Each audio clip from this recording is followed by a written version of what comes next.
selamat datang di video terbaru Tips Hemat. Siapa sih yang tidak punya impian untuk mendapatkan uang secara terus-menerus? Saat kamu tidur pun uang terus mengalir.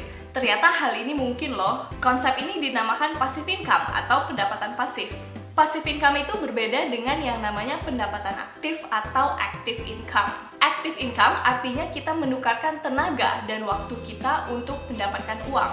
Contohnya adalah pekerjaan utama kita atau pekerjaan sampingan, di mana apabila kita berhenti bekerja atau tidak bekerja, maka kita tidak mendapatkan gaji atau bayaran untuk pekerjaan kita itu.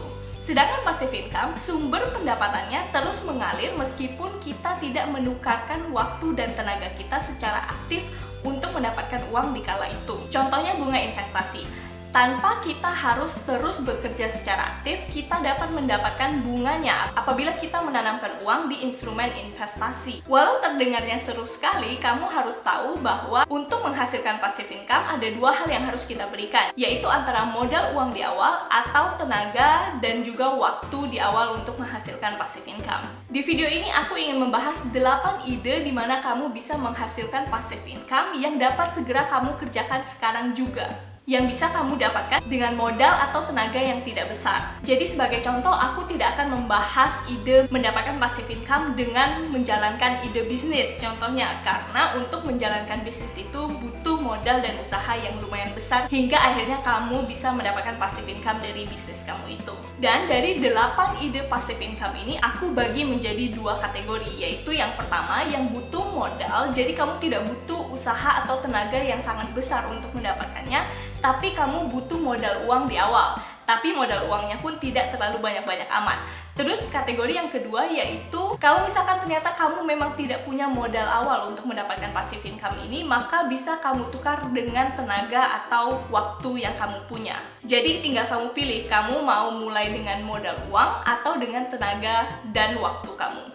Yang pertama yaitu deposito bank. Ini adalah cara yang paling mudah dan aman untuk kamu mendapatkan passive income di angka 5 hingga 6% tiap tahunnya. Risikonya sangat kecil, tapi kamu membutuhkan modal awal 1 juta rupiah untuk mulai menanamkan uang kamu di deposito. Dan kamu bisa langsung merasakan manfaatnya bahkan di bulan pertama. Deposito artinya kamu menitipkan uang yang kamu punya di bank dalam jangka waktu tertentu. Bisa 1 bulan, bisa 3 bulan, 6 bulan, bahkan 12 bulan, tergantung dari pilihan yang kamu pilih. Tapi ingat ya, bila kamu sudah meletakkan uang kamu di deposito dalam jangka waktu tertentu, misalnya 3 bulan, maka kamu tidak dapat menarik uang kamu selama jangka waktu tersebut. Apabila kamu menarik uang kamu sebelum jangka waktunya berakhir, maka kamu akan dikenakan penalti. Biasanya angka penaltinya yaitu 0,5% hingga 1% dari dana yang kamu masukkan. Jadi pastikan kamu memiliki dana yang cukup di tabungan reguler kamu yang dapat kamu gunakan untuk aktivitas kamu sehari-hari.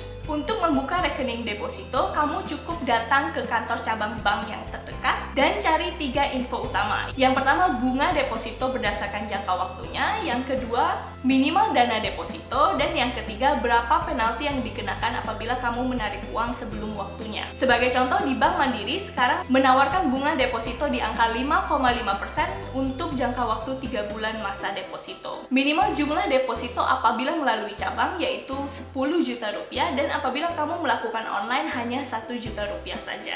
Bila uang deposito kamu cairkan sebelum waktunya, kamu akan terkena denda sebesar 0,5% dari jumlah dana yang kamu masukkan. Lalu aku juga sarankan kamu untuk berhati-hati dengan bank yang menawarkan bunga deposito sangat tinggi, khususnya apabila bank tersebut adalah bank baru yang kamu mungkin tidak kenal namanya.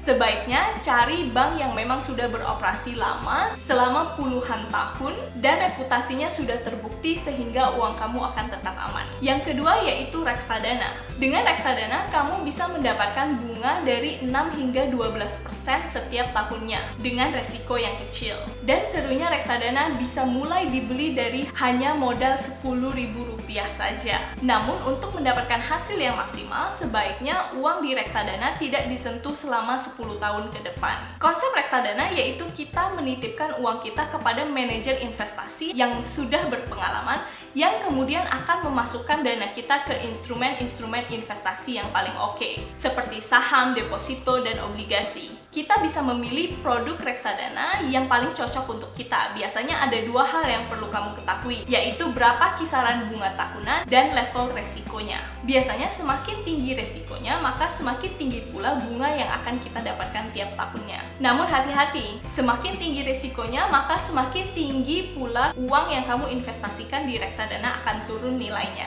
Seperti yang aku katakan tadi, dengan resiko rendah kita bisa mendapatkan 6% hingga 12% per tahunnya, asalkan kita mainnya jangka panjang. Untuk pemula, aku sarankan untuk memilih jenis investasi seperti ini. Kamu bisa mulai investasi reksadana dengan datang ke kantor cabang bank atau melalui aplikasi online. Kalau lewat aplikasi online, kamu bisa memilih produk reksadana dan langsung mendaftar dari rumah saja tanpa harus ke kantor cabangnya. Dan memantau pergerakan nilai reksadana kamu pun dapat kamu lakukan hanya melalui HP kamu saja. Bila kamu tertarik, ada beberapa aplikasi yang aku sarankan yang sudah terdaftar di OJK seperti Ajaib, Bibit, Bareksa, dan marketplace seperti Tokopedia dan Bukalapak pun menyediakan produk reksadana. Aku sendiri investasi reksadana lewat aplikasi supaya simple dan online, dapat dilakukan dari rumah.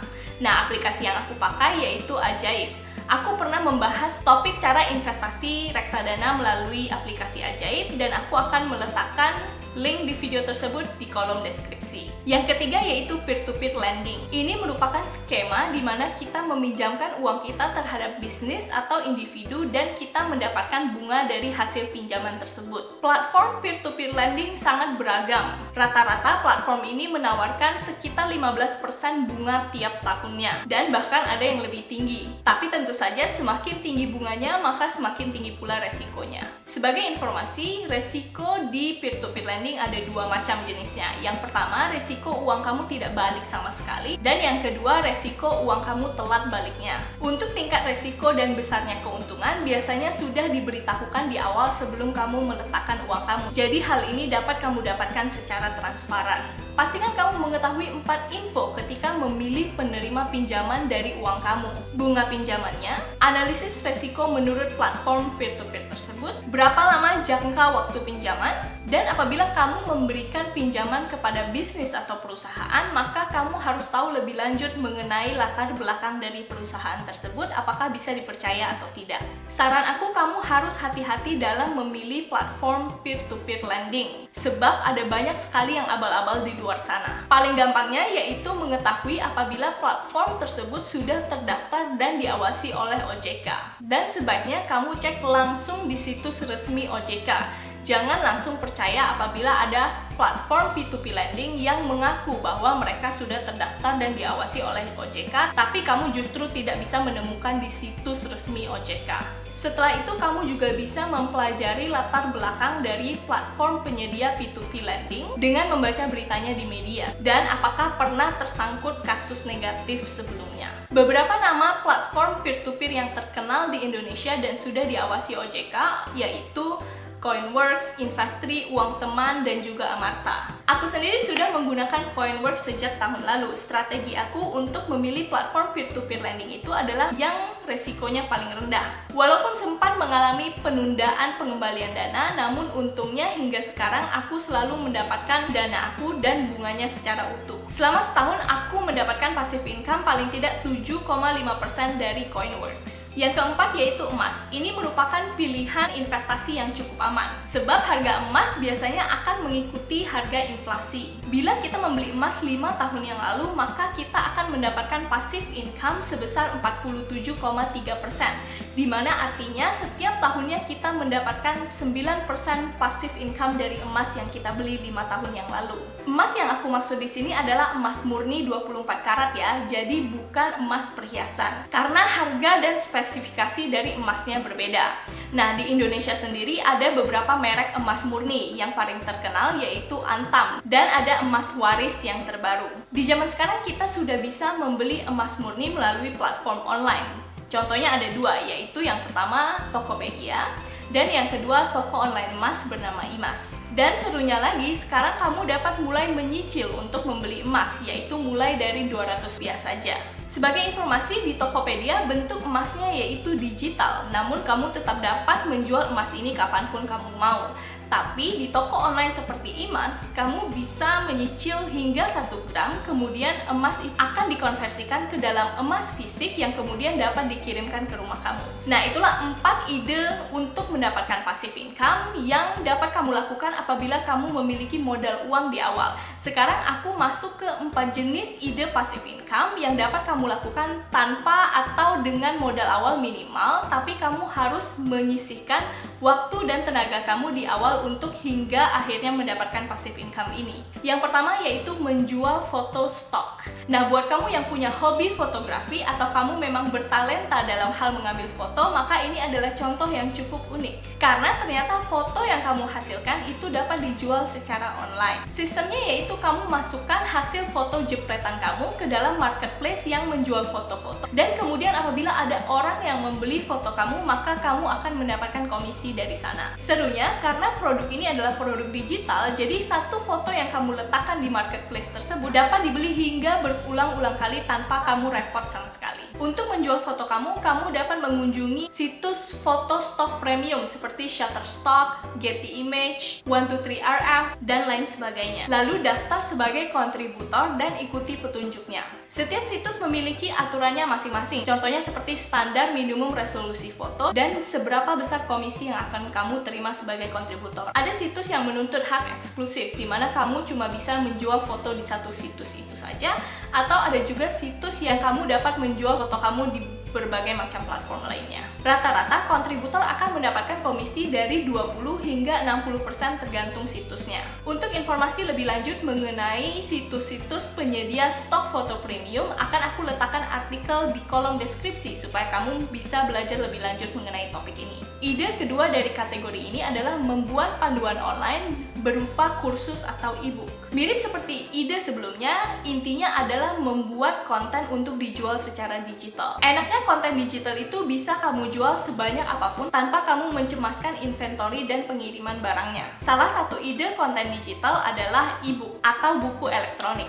Proses pembuatan e-book sama halnya dengan pembuatan buku biasa, yaitu kamu harus research topiknya, siapa target audiens kamu, mencari topik yang sesuai, dan akhirnya menuliskan e-book tersebut. Setelah itu kamu bisa mencoba menjual e-book kamu lewat situs marketplace yang sudah ada seperti Google Play, Amazon Kindle, dan Payhip. Di Indonesia kamu juga bisa menjual e-book kamu di platform marketplace seperti Tokopedia dan Lazada. Rata-rata sebagai penulis kamu akan mendapatkan 35 hingga 70% dari setiap buku yang terjual. Selain e-book, kamu juga dapat membuat kursus online dalam bentuk video dan menjualnya di platform seperti salah satu yang aku sarankan yaitu udemy.com. Udemy memberikan komisi untuk instrukturnya mulai dari 25 hingga 97%. Dan setahu aku di Udemy Indonesia itu mereka menyediakan ruangan studio untuk kamu syuting videonya apabila kamu inginkan. Jadi benar-benar yang kamu butuhkan yaitu tenaga dan usaha di awal. Ide ketiga yaitu sewakan properti atau kendaraan. Apakah kamu punya kendaraan yang nganggur di rumah kamu atau ruangan kosong yang tidak kamu gunakan di rumah? Di zaman sekarang kita bisa dengan mudah menyewakan kendaraan kita ataupun kamar kosong kita untuk mendapatkan passive income. Untuk solusi digital menyewakan mobil, ada platform namanya Movic. Di aplikasi ini kamu bisa menyewakan mobil di hari tertentu saja. Misalkan jika kamu membutuhkan mobil kamu di hari Senin hingga Jumat, maka kamu bisa menyewakannya hanya di hari Sabtu dan Minggu. Lalu kamu juga bisa menggunakan platform seperti OLX untuk mempromosikan bisnis sewa mobil atau sewa motor kamu dari rumah. Apabila kamu memiliki rumah kosong atau kamar kosong, maka kamu bisa memasarkannya lewat airbnb.com. Jadi nanti tamu bisa menginap di ruangan kamu yang kosong saja. Daripada kosong, sekarang kamar itu bisa digunakan untuk disewakan dan menghasilkan passive income. Sebagai informasi, Airbnb mengambil komisi sebesar 20% dari setiap transaksi yang kamu dapatkan. Bila kamu memiliki apartemen yang nganggur, maka kamu bisa menggunakan aplikasi bernama Travelio. Properti yang disewakan di Travelio akan seluruhnya diurus oleh Travelio, seperti kebersihan, pembayaran, dan masalah mengurus tamunya sendiri. Menurut informasi yang beredar, Travelio mengambil 30% dari setiap transaksi yang kamu terima dari platform tersebut. Ide aku yang terakhir yaitu menjadi YouTuber. Para YouTuber menghasilkan passive income dari iklan Google yang selalu muncul di awal atau di tengah-tengah video.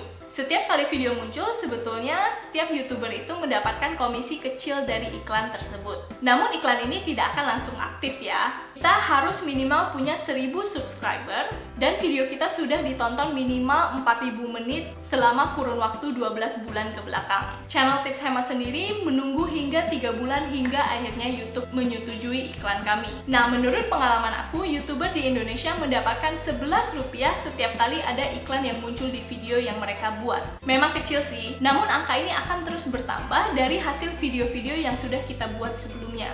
Bila kamu tertarik untuk menjadi YouTuber, modal utamanya yaitu disiplin.